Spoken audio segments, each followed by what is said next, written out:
Perkenalkan, nama saya Muhammad Abdul Tama. Selamat datang kembali di video ini. Video ini kita mengulas sejak perjuangan pendidikan yang tak banyak orang diketahui.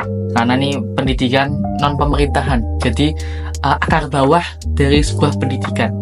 Tahukah kamu bahwasannya masa penjajahan Belanda itu pendidikan bukanlah hak untuk semua orang, karena hanya kaum bangsawan saja, kaum priai saja yang mendapatkan hak pendidikan tersebut. Rakyat jelata seperti gimana? Rakyat jelata tidak punya hak banyak pilihan. Kaum pribumi apalagi akses ke sekolah.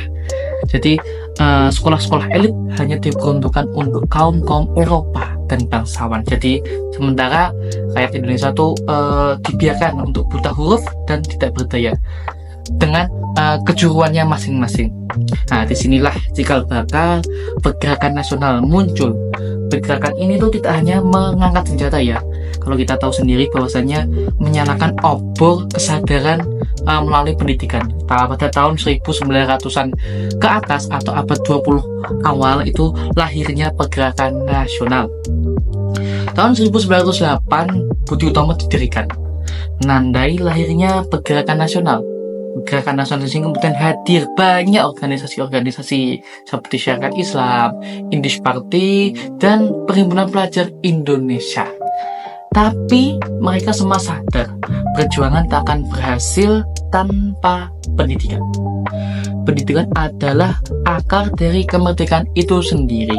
Tanpa itu, rakyat tetap tak tahu haknya, tak tahu siapa dirinya, mengapa sih harus merdeka, dan lain-lain.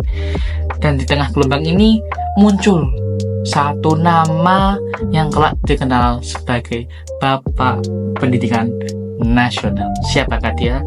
Yaitu Ki Hajar Dewantara. Pada tanggal 3 Juli 1922, Ki Hajar Dewantara mendirikan Taman Siswa di Yogyakarta. Ini bukan sekolah biasa, bukan sekolah untuk kaum elit.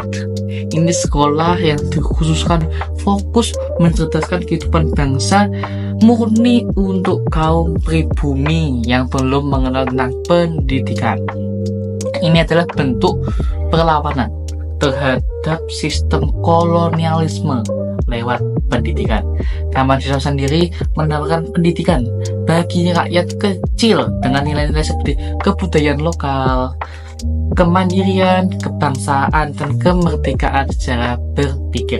Prinsip utamanya dikenal loh sampai sekarang. Kita tahu sendiri bahwasanya di logo-logo SD, SMP, SMA atau apakah itu biasanya ada namanya Ingarso Sungtuldo, Ing Madya Mangun Karso, Tuturi Handayanina. Tuturi Handayani sampai dijadikan slogan atau logo untuk sekolah SD, SMP, SMA, yang artinya tuh di depan memberikan teladan, di tengah membangun semangat, dan di belakang memberi dorongan. Kemudian semangat pendidikan itu hanya menyebar di seluruh Nusantara. Kita tahu sendiri tadi Taman Siswa kan terbentuk dan berdiri di kota Yogyakarta. Kemudian semangat pendidikan itu titik-titik menyebar ke berbagai penjuru Nusantara.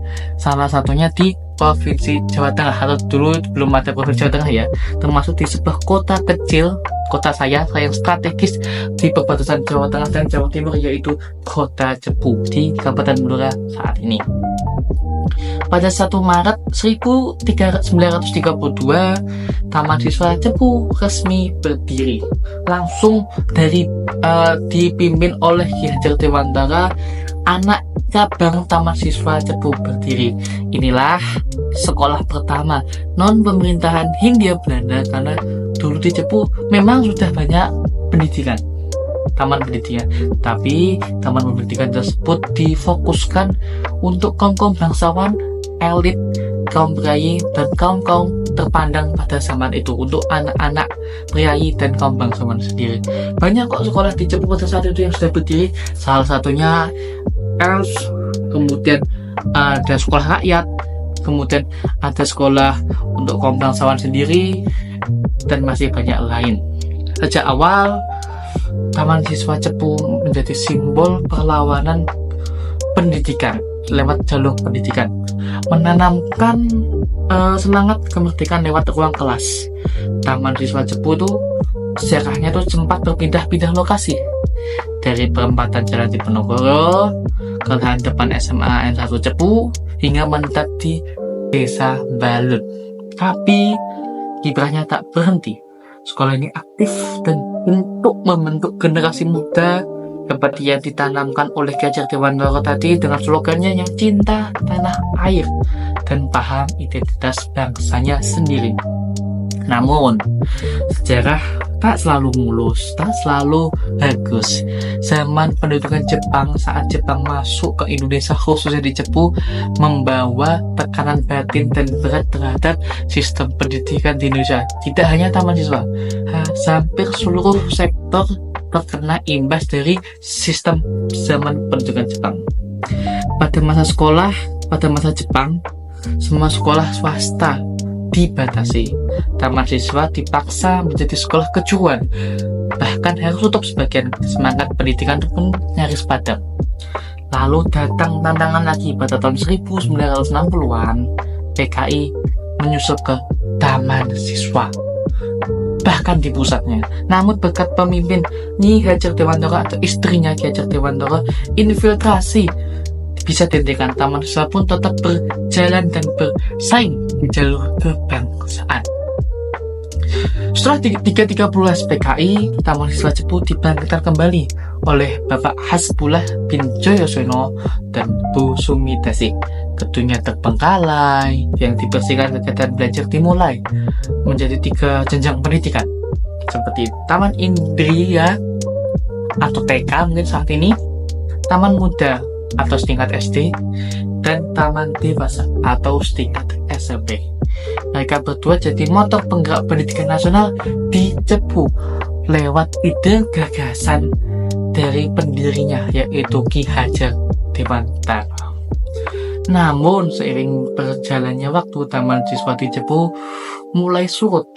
Kini hanya menyisakan TK atau Taman Indira yang masih sepi dan lain-lain kosong dan sepi. Namun semangatnya pendiri bangsa, pendiri Taman Siswa belum padam. Ia berharap ada perhatian khusus dari pemerintah dan masyarakat untuk membangkitkan kembali sejarah yang besar ini.